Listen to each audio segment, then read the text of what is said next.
मेरी शादी वाले दिन मेरा 14 साल का देवर बहुत खुश था। मैंने हमेशा उसे अपना छोटा भाई समझा था और वह भी मुझे भाभी माँ कहकर पुकारता था। मेरे पति की मृत्यु के कुछ दिन बाद मुझे अकेले सोने में डर लगता था, इसलिए मैं अपने देवर को अपने साथ बिस्तर पर सुलाने लगी।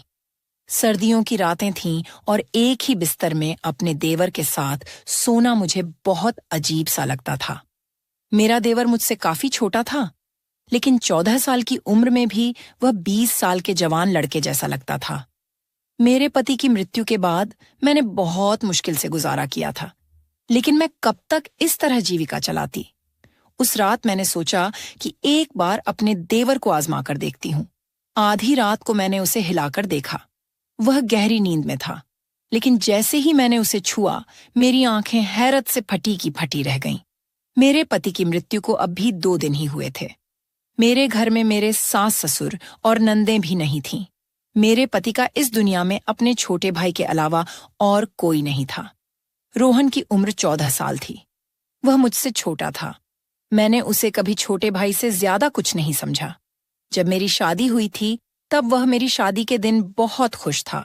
वह कहता था कि उसे नई माँ मिल गई है, लेकिन मेरी माँ मुझे हमेशा समझाती थी, बेटी, तुम्हारा देवर तुम्हारा बेटा नहीं है, इससे दूरी बनाए रखना।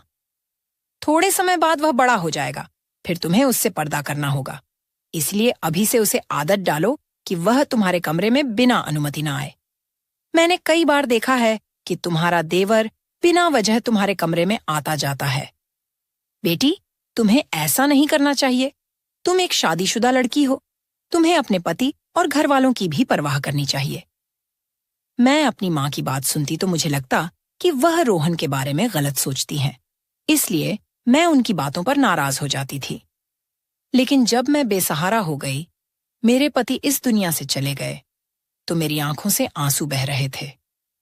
मैं सोच भी नहीं सकती थी कि वह मुझे अपने 14 साल के भाई के साथ छोड़कर चले जाएंगे। मेरी जिंदगी मुश्किल में पड़ गई थी। रो रो कर मेरा बुरा हाल था।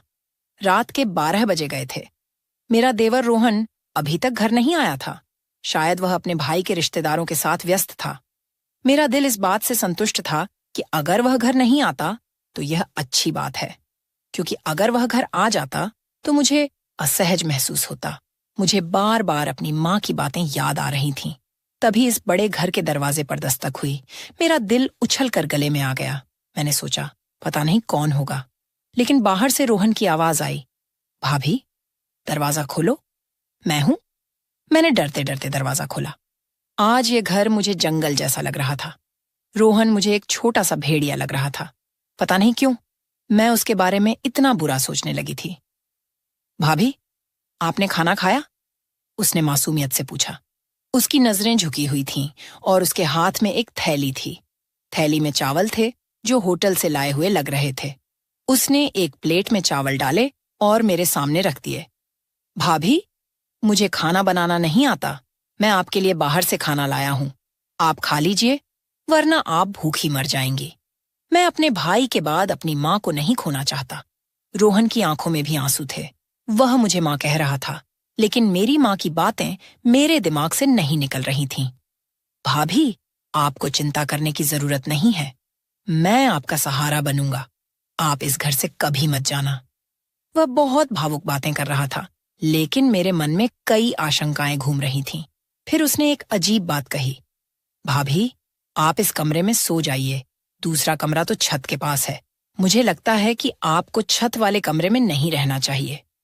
अब तो सबको पता है कि हमारे घर में भाई की मृत्यु हो गई है। कोई भी बुरी नीयत से हमारे घर आ सकता है। मैं हैरान थी कि रोहन इतनी छोटी उम्र में ऐसी बातें क्यों कर रहा है। क्या किसी ने उसे कुछ कहा था? लेकिन उसकी बातें मुझे ठीक लगीं। मैं उसके कमरे में चली गई। रोहन का कमरा दूसरी तरफ था, जबकि मैं और मेरे पति छत के पास वाले कमरे में रहते थे। मुझे बहुत अजीब लग रहा था। आज पहली बार मैं अपने कमरे के अलावा किसी और के कमरे में आई थी। लेकिन जो कुछ मैंने रोहन के कमरे में देखा, उसने मेरी आंखें फटी की फटी रहने पर मजबूर कर दी। कमरे का दरवाजा बंद करते ही मेरी नजर एक ऐसी चीज पर पड़ी जिसने मेरे होश उड़ा दिए। वैसे तो वह 14 साल का बच्चा ही लगता था, लेकिन मेरी माँ की बात सही थी। रोहन जो कुछ कह रहा था वह एक बड़ा और समझदार आदमी ही कह सकता था। उसके कमरे में मेरा जेवर देखकर मेरा दिल खटक उठा था। मैंने उसे तालों में छुपा कर रखा था, लेकिन यह सब रोहन के हाथ कैसे लग गया, ये बहुत अजीब बात थी। मैंने सोचा कि सुबह होते ही मैं उससे इस बारे में सवाल करूंगी, लेकिन उस वक्त मुझे बहुत नींद आ रही थी। मैंने दरवाजे को अंदर से अच्छी तरह बंद कर लिया और सोने की तैयारी करने लगी। पता नहीं क्यों मुझे बहुत नींद आ रही थी। हालांकि पिछले 2 दिनों से मुझे नींद नहीं आई थी, लेकिन आज मुझे लग रहा था कि जैसे रोहन के लाए चावल खाने से मेरी आंखों पर नींद छा रही थी। मैंने सोचा, कहीं चावल में कुछ तो नहीं मिला, लेकिन मुझे सोचने का मौका ही नहीं मिला। जब मेरी आंख खुली तो सुबह के 10 बजे थे। मैं हैरान थी कि मुझे आज इतनी नींद कैसे आ गई। पिछले 2 दिनों से मुझे बिल्कुल नींद नहीं आई थी, लेकिन आज चावल खाने के बाद मेरी आंखें ऐसी बंद हुईं जैसे किसी को शराब पिला दी हो। मैं हैरान थी, ऐसा तो नहीं होना चाहिए था। मेरे मन में बार बार यही ख्याल आ रहा था कि कहीं रोहन के लाए चावल में कुछ मिलाकर तो नहीं दिया गया। लेकिन रोहन ऐसा क्यों करेगा? मैं आंखें मलते हुए बाहर आई तो देखा कि रोहन किचन में चाय बना रहा था। उसे देखकर मुझे बहुत बुरा लग रहा था। भाभी, आप सो गई थीं, आपको अच्छी नींद आई ना? उसने मेरी तरफ देखकर कहा। मैंने फीके लहजे में कहा, हाँ, आज मुझे बहुत नींद आई। क्यों नहीं आएगी भाभी? मैंने आपके चावल में नींद की गोली मिलाई थी। मैंने अपने दोस्त को बताया था कि मेरी भाभी को नींद नहीं आती। उसने कहा कि खाने में नींद की गोली मिला दो, इससे वह आराम से सो जाएंगी। मैं हैरान हो गई कि रोहन इतनी नीच हरकत कैसे कर सकता है। रोहन, तुम ऐसा कैसे सोच सकते हो? तुम अपनी भाभी को बेहोश करना चाहते थे? नहीं भाभी, मैं तो चाहता था कि आपको अच्छी नींद आए। अब आप तरोताजा लग रही हैं। लीजिए, चाय पीजिए। उसने चाय मेरे सामने रख दी। मैं शक में पड़ गई। तुमने इसमें भी कुछ मिलाया तो नहीं? नहीं भाभी, मैंने तो आपके सुकून के लिए गोली मिलाई थी। आप कहें तो मैं यह चाय आपके सामने पी लेता हूँ। चलिए, हम आधी आधी पी लेते हैं। उसने गिलास से चाय के घूंट लिए और मुझे दिखाया। मैं उस पर यकीन कर बैठी। मैंने कहा, ठीक है, मुझे माफ कर दो, मैं तुम्हारे बारे में शक करती हूँ। रोहन का चेहरा देखकर मुझे उसकी मासूमियत पर यकीन हो जाता था। उसके चेहरे पर वाकई बहुत मासूमियत थी। मैंने उस दिन उससे कुछ नहीं कहा। मैं जानना चाहती थी कि वह आगे क्या कहेगा, क्योंकि जो कुछ मैंने उसके कमरे में देखा था उसकी कोई माफी नहीं थी। थोड़ी देर बाद उसने खुद ही बात शुरू की। भाभी, मैं आपके जेवर बेचना चाहता हूँ। मेरा एक बहुत ईमानदार अंकल है। वह जेवर बेचकर हमें बहुत पैसे देंगे। हम उन पैसों से एक मकान खरीद लेंगे। इस किराए के मकान में हम कब तक रहेंगे? मकान मालिक परसों किराया लेने आ जाएगा। हमारे पास तो पैसे भी नहीं हैं। रोहन की बात सुनकर मैं हैरान रह गई। मैंने अभी तक ऐसा सोचा भी नहीं था। वह ऐसा कैसे सोच सकता था? मैंने कहा, रोहन, तुम्हें यह ख्याल कैसे आया कि हम नया घर खरीदें? भाभी, मुझे आगे शादी भी करनी है। हमें सारी जिंदगी एक साथ रहना है। हमारे पास अपना घर होना चाहिए। किराए के घर में इंसान सिर्फ जलील होता है। रोहन की बात ठीक थी, इसलिए मैंने जेवर के बारे में कुछ नहीं कहा। लेकिन मुझे डर था कि अगर जेवर बेचकर पैसे नहीं आए तो क्या होगा? मैं एक बेवा औरत थी और मेरा देवर 14 साल का था। ऐसे में कोई भी हमें आसानी से धोखा दे सकता था। मैंने सोचा कि इस बारे में अपने मायके वालों से सलाह लूं। मैंने उनसे कहा कि मैं जेवर बेचकर घर खरीदना चाहती हूं, लेकिन उन्होंने कहा, घर खरीदने की जरूरत नहीं है। तुम अब बेवा हो चुकी हो, तुम्हें हमारे घर आना होगा। मैं उनके घर नहीं जा सकती थी। मैं जानती थी कि मेरे भाई अपनी पत्नियों के गुलाम हैं। वे अपनी बेवा बहन को कभी सहारा नहीं देंगे। जिंदगी भर उनके सहारे नहीं रहा जा सकता। यह अच्छा मौका था। मैं अपने जेवर बेचकर घर खरीद सकती थी। मेरे पति ने मेरे लिए बहुत सारा जेवर बनवाया था, लेकिन अपने भाइयों की नीयत देखकर मैंने जेवर बेचने का इरादा कर लिया। मैंने रोहन से कहा, तुम चाहो तो जेवर बेच दो। मैं अपने मायके वालों के रवैये से निराश हो चुकी थी। रोहन ने अपने उस अंकल को जेवर दे दिए। 2 दिन बाद उन्होंने हमें एक बहुत अच्छी जगह पर घर की चाबी और कागजात दे दिए। मैं इस पूरे प्रकरण पर हैरान थी। 2 दिन में इतनी जल्दी घर कैसे मिल सकता है? लोगों को घर के लिए इतना काम करना पड़ता है, कागजात, इंतकाल और बहुत कुछ। लेकिन जब रोहन ने कागजात मेरे हाथ में दिए तो मैं हैरान रह गई। वह 14 साल का था, लेकिन उसकी सोच बड़ों जैसी थी। फिर उसने एक अजीब बात कही, भाभी, हम घर साफ कर लेंगे, फिर आपसे जरूरी बात करनी है। उसकी आंखों में एक अजीब सी बेचैनी थी, जिसे देखकर मैं समझ नहीं पा रही थी कि वह मुझसे क्या कहना चाहता है। उस वक्त मैं जल्दी में थी। हमने घर में सारा सामान रख दिया था। अब हमें खाने पीने और राशन की चिंता थी। मैंने तो कभी नौकरी भी नहीं की थी। फिर रोहन यह क्यों कह रहा था कि उसे मुझसे जरूरी बात करनी है? मेरे मन में कई सवाल थे, लेकिन मैं चुप रहना चाहती थी। शाम को मैंने सारा सामान अपनी जगह पर रख दिया। वैसे भी हमारा सामान ज्यादा नहीं था। मैंने अच्छा खाना बनाया, बिल्कुल वैसा जैसा मैं अपने पति के लिए बनाया करती थी। मैं रोहन का इंतजार कर रही थी, क्योंकि वह इस घर का हिस्सा था। मैं नहीं चाहती थी कि वह बाहर जाकर गंदा खाना खाए।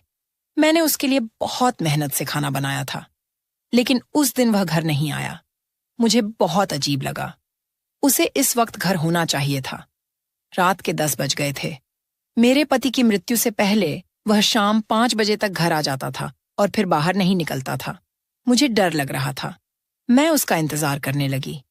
रात के 12 बजे उसने दरवाजे पर दस्तक दी। मैंने गुस्से से दरवाजा खोला और उस पर बरस पड़ी। कहाँ चले गए थे रोहन? तुम्हें शर्म नहीं आती? मैं तुम्हारी बेवा भाभी तुम्हारा इंतजार कर रही थी। मैंने तुम्हारे लिए खाना बनाया और तुम हो कि अपने भाई के जाते ही आवारा हो गए। आखिर ऐसी कौन सी बात है जो तुम घर में नहीं कर सकते? तुम्हें बाहर जाना पड़ता है। अपने दोस्त को यहीं बुला लिया करो।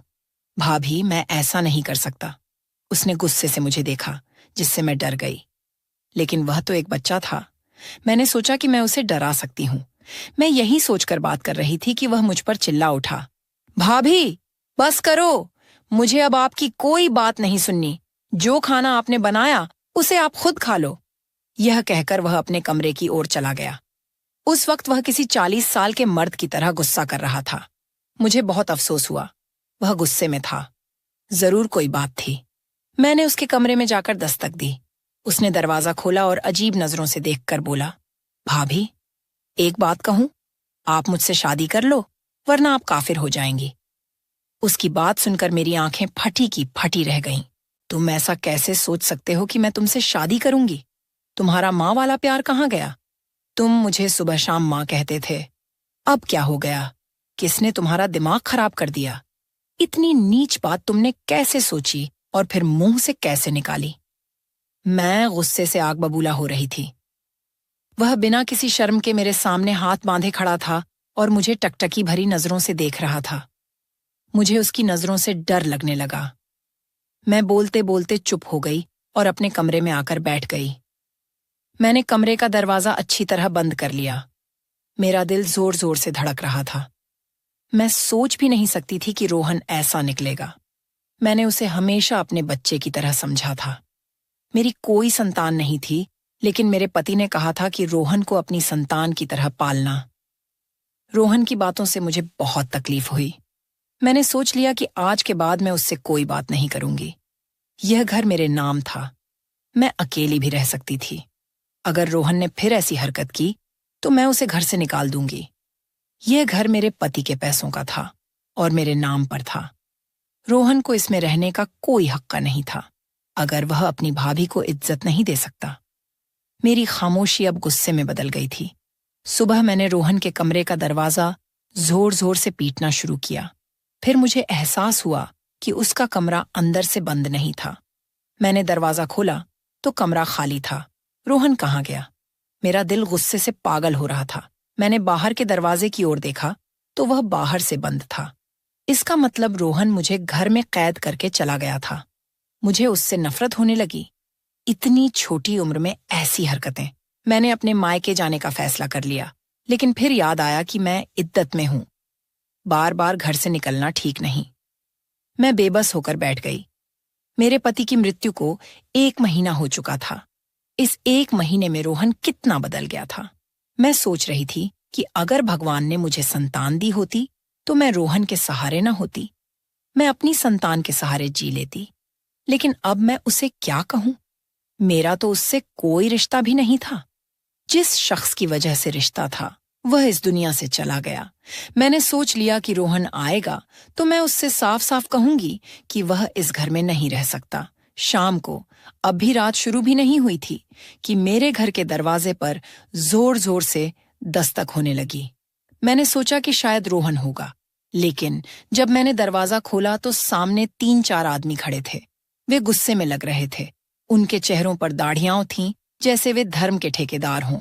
उन्होंने कहा, बीबी, तुम यहाँ अकेले रहती हो? मैंने कहा, हाँ, मैं अकेली रहती हूँ। वे बोले, झूठ बोल रही हो, तुम्हारा देवर भी तुम्हारे साथ रहता है। वह अब भी घर में ही होगा। ये लोग इस मोहल्ले को गंदा कर रहे हैं, इन्हें यहाँ से बेघर कर देना चाहिए। मैंने कहा, भाई साहब, हमने क्या किया? अरे, तुमने क्या किया? ये तुम हमसे पूछ रही हो?